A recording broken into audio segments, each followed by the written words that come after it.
Magandang araw, ako po si Ayoan Felix Ayui, isang estudyante ng BSN Level 3 Section F. At ngayon ay tatalakayin ko ang panahon ng ikatlong Republika ng Pilipinas, lalo na ang mga pagbabagong naganap matapos ang 10 taon ng batas militar. Magsisimula tayo sa isang mahalagang pangyayari, ang deklarasyon ng pagtatapos ng batas militar noong Enero 17, 1981. Sa paningin ng marami, ito ay hudyat ng isang bagong simula para sa sambayan ng Pilipino. Ngunit, mahalagang itanong, totoo nga ba itong paglaya? O isa lamang itong pagpapalit ng anyo ng kapangyarihan? Ayon sa opisyal na pahayag, ang pagbabasura sa batas militar ay nagbukas ng landas at tinatawag ni Pangulong Ferdinand Marcos na bagong republika. Sa kanyang pananaw, ito ay isang yugto ng reforma at rekonstruksyon, isang bagong simula para sa bansa. Ngunit sa kabila ng pag-alis sa batas militar, nanatili pa rin sa pwesto si Marcos bilang Pangulo at kontrolado pa rin ng iilang tao ang kapangyarihan sa gobyerno at media. Ang ikatlong republika ay maaaring tignan sa dalawang perspektibo. Una, sa pananaw ng administrasyon, ang pagkakatapos ng batas militar ay simbolo ng bagong kaayusan. Ipinakilala ang mga reforma sa ekonomiya at lipunan at sinubukang buuin ang imahe ng isang bansang muling bumabangon. Pinagyayabang ang mga infrastruktura, ang mga proyekto at ang sinasabing disiplina ng mga mamamayan. Pangalawa, sa pananaw ng mga kritiko at karaniwang mamamayan, ang kalayaan ay nananatiling limitado. Ang mga oposisyon ay patuloy na inusig, may mga ulat ng katiwalian, paglabag sa karapatang pantao at manipulasyon ng eleksyon. Kaya't para sa marami, ang tinatawag na bagong republika ay isa lamang pagbabalat kayo ng lumang sistemang mapang-abuso. Ang panahon ng ikatlong republika ay isang mahalagang bahagi ng ating kasaysayan na puno ng kontrobersya. Isa itong panahon ng pag-aangkin ng pagbabago, ngunit para sa ilan ito rin ay simbolo ng patuloy na pakikibaka para sa tunay na demokrasya at katarungan. Ang ating kasaysayan ay nagtuturo sa atin na ang tunay na reforma ay hindi lamang sa salita o mga deklarasyon, kundi sa aktwal na pagbabago sa sistema, isang pagbabagong ramdam ng bawat Pilipino. Panahon ng ikatlong republika. Isa na namang mananalaysay ang nagsabi na ito ang panahon ng ikatlong republika. Ang unang republika ang kanyang isinaalang-alang ay ang Republikang Pilipinas sa panahon ni Emilio Aguinaldo.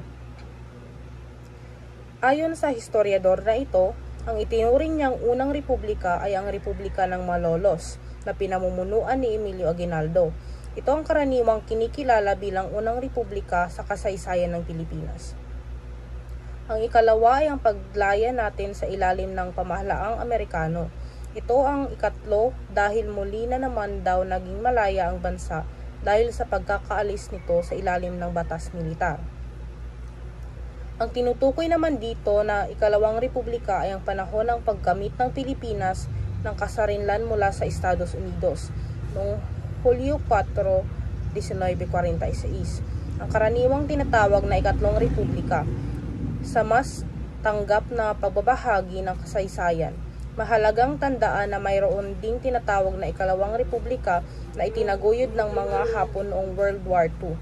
Ngunit madalas itong hindi isinasama sa pangunahing bilang dahil sa pagiging puppet na gobyernong ito. Ngunit ng panahong ito di mapasubaliang maraming mamamayan ang tumututol at nagpupuyos ang kalooban dahil sa patuloy na paghihirap ng bansa at di pagdama sa tunay na kalayaan. Lalo pang nag-alab ang ganitong damdamin ng patay noong Agosto 21, 1983 ang dating senador ng bansa na si Benigno Aquino Jr., ang idolo ng masang Pilipino na matagal na nilang mithiing maging pangulo ng bansa. Panulaang Tagalog sa panahon ng ikatlong republika. Sa panahong ito, ang mga tula ay naging matapang at makapangyarihan. Binigyang tinig ng mga Makata ang hinaing ng sambayanan laban sa katiwalian at mga suliraning panlipunan. Masasalamin sa kanilang mga akda ang pagiging romantiko at revolusyonaryo, makulay ang mga salita, puno ng damdamin, at lantaran kong tumuligsa. Tunghayan natin ang ilan sa mga tula mula sa panahong ito na tunay na sumasalamin sa pulso ng bayan, tulad ng Uod ni Rodolfo S. Salandanan at Pilipinas sa Wikong Bayan ni Francisco Soc. Rodrigo. Ang panulaang Tagalog sa panahon ng Ikatlong Republika. Ang mga tula sa Ikatlong Republika ay may pagkaromantiko at revolusyonaryo. Lantaran kung ito'y tumuligsa sa mga nagaganap noon sa ating pamahalaan. Ang hinaing ng mga mamamayan ay nakatambad sa wikang maapoy, marabas, makulay at tila mapagtungayaw. Sa panahong ito, naging lantaran ang mga Makata sa paggamit ng tula bilang paraan ng pagtuligsa sa katiwalian, kawalang katarungan at pang-aabuso ng kapangyarihan. Ang tulang Uod ni Rodolfo S. Salandanan ay isang matapang na pagsasalarawan ng kabulukan sa lipunan. Ang mga uod ay sumisimbolo sa mga tiwaling opisyal at elemento ng lipunan na nagpapahirap sa bayan. Samantala, ang Pilipinas sa Wikong Bayan ni Francisco Soc. Rodrigo ay isang mapanlikhang paglalahad ng dalamhati at pagnanais ng pagbabago. Ipinapahayag nito ang malalim na pagmamahal sa inang bayan na patuloy na sinasaktan ng mga taong dapat sana'y naglilingkod dito. Ngayon ay tatalakayin ko ang awiting Filipino sa panahon ng Ikatlong Republika. Sa panahon ng Ikatlong Republika, naging makapangyarihang kasangkapan ng musika at pagpapahayag ng damdamin ng sambayanan. Ang mga awit ay naging salamin ng kalungkutan, kahirapan, pag-asa at paninindigan. Lumutang ang mga temang tulad ng pag-ibig sa bayan, pananampalataya at paghahangad ng kalayaan. Naging mas emosyonal at makabuluhan ang mga awitin matapos ang pagpapaslang kay Ninoy Aquino noong 1983. Isa itong mitsa ng damdaming protesta na ipinapahayag sa pamamagitan ng musika. Ang mga artista tulad ni Corita, Eric at Freddie Aguilar ay tumugon sa pananawagan ito ng panahon. Hindi lamang upang umawit, kundi upang makiisa sa pakikibaka. Ang kantang Laban na inawit sa mga politikal na pagtitipon ay hindi lang awit. Isa itong pananawagan ng pagkakaisa laban sa pang-aapin. Sa ganitong paraan, ang musika ay naging bahagi ng revolusyon, hindi lamang pampalipas oras, kundi pang pagising ng diwang makabayan. Pelikulang Pilipino sa panahon ng Ikatlong Republika. Nagpatuloy pa rin ang pagdiriwang ng taunang pista ng pelikulang Pilipino ng panahong ito.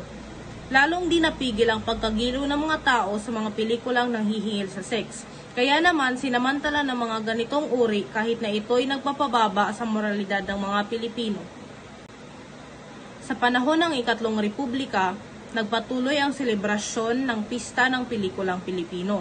Patuloy na kasiglahan ng industriya ng pelikula. Gayunpaman, lumaganap ang mga pelikulang may temang sexual dahil sa mataas na interes ng mga manonood. Kahit na ito'y nakakaapekto sa moralidad ng lipunan. Ipinakita nito ang hamon sa pagitan ng kita at etikal na pananaw sa paggawa ng pelikula. Ako naman tayo sa mga pahayagan, comics, magasin at iba pang babasahin sa panahon ng Ikatlong Republika. Sa panahon ng Ikatlong Republika ng Pilipinas, naging makabuluhan ang papel ng mga babasahing tulad ng pahayagan, comics, magasin at iba pa bilang tagapagpadala ng impormasyon at salamin ng kalagayan ng lipunan. Una rito ay ang pahayagan. Nahati sa dalawang panig ang mga pahayagan. Ito ay ang Crony newspaper, nakabilang dito ang Bulletin Today's, People's Journal at People's Tonight. Tinawag silang ganito dahil itinuturing na kampi sa pamahalaan at naglalathala ng mga balitang taliwas sa tunay na nangyayari. Ang mapagkakatiwalaang pahayagan naman ay tulad ng Forum, Daily Inquirer, Manila Times at Malaya, na sinasabing naglalathala ng totoo at makatotohanang balita kaya masinangkilik ng mga mamamayan. Ikalawa ay comics at magazine na patuloy na tinangkilik ng maraming Pilipino lalo na ng kabataan. Ilan sa mga tanyag na pamagat ay Kislap Modern Magazine, Bulaklak, Liwayway na mga magazine na naglalaman ng kwento, tula at artikulo sa wikang Filipino.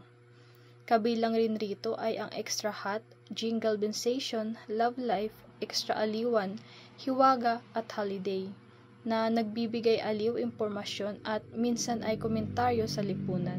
Ang Don Carlos Palanca Memorial Award for Literature, ang pinakaprestiyosong gawa at pampanitikan ng bansa, ay nagpapatuloy pa rin sa pagbibigay ng gantimpala taon-taon sa larangan ng pagsulat ng pinakamahusay na tula, maikling kwento, sanaysay at tiisahin o tatatluhing yugto ng dula. Ang mga unang nagkamit ng gantimpala sa mga larangang nabanggit simula noong 1981 hanggang 1985 ay ang mga sumusunod. Tula, 1981, Taga sa Bato, isang matalinhagang tulang isinulat ni Romulo A. Sandoval na gumamit ng sagisag na Victor Von Biyahe. 1982, Odyssey ng Siglo. Ito ay isang madamdaming tula ni Cristiano C. Marquez Jr. na tinubli ang tunay na pangalan sa sagisag na Eva Aidan.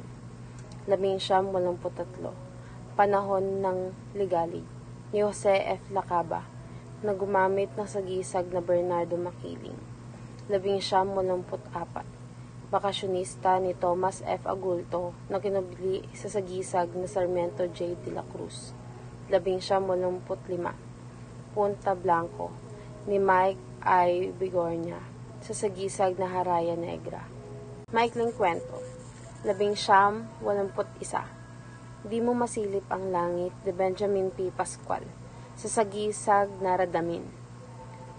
1982, Tatlong Kwento ng Buhay ni Julian Candelabra, sinulat ni Luwalhati Bautista de la Cruz sa sagisag na Joy Marila. 1983, Pinagdugtong-dugtong na hininga mula sa eskinitang pinagpestahan ng mga bangaw. Akda ni Agapito M. Lugay na nagtago sa sagisag na Pepeng de la Cruz. 1984, Sa Kaduwagan ng Pilikmata ni Fidel R. Rillo Jr. sa sagisag na Virginia Rivera. 1985, Unang Binyag ni Ernie Yang sa sagisag na Homer. Sanaysay, 1981, Sa Sariling Panunuring Pampanitikan, Mga Hamon at Pananagutan. Sinulat ni Pedro L. Ricarte na gumamit ng sagisag na Priscilla R. Moreno. Taon 1982, Isang Liham na Buwal na Manunulat ni Fanny A. Garcia sa sagisag na Simon. 1983, Ang kontemporaryong nobelang Tagalog ni Rosario Torre Yu sa sagisag na J. de la Cruz. Taon 1984, Mga Tinik sa Dambuhalang Bato ni Lilia Q. Santiago sa sagisag na Abante Altamonte. Taon 1985, walang nagkamit ng unang gantimpala sa larangan ng sanaysay noong taong ito. Subalit, isang espesyal na gantimpala ang natanggap ni Fidel Rillo Jr. sa kanyang sanaysay na nasusulat sa Tagalog at may pamagat sa English na Now for the Fun of the Flowing Gutter. Ang sagisag na panulat na ginamit dito ng may akda ay Don Miguel Delvino.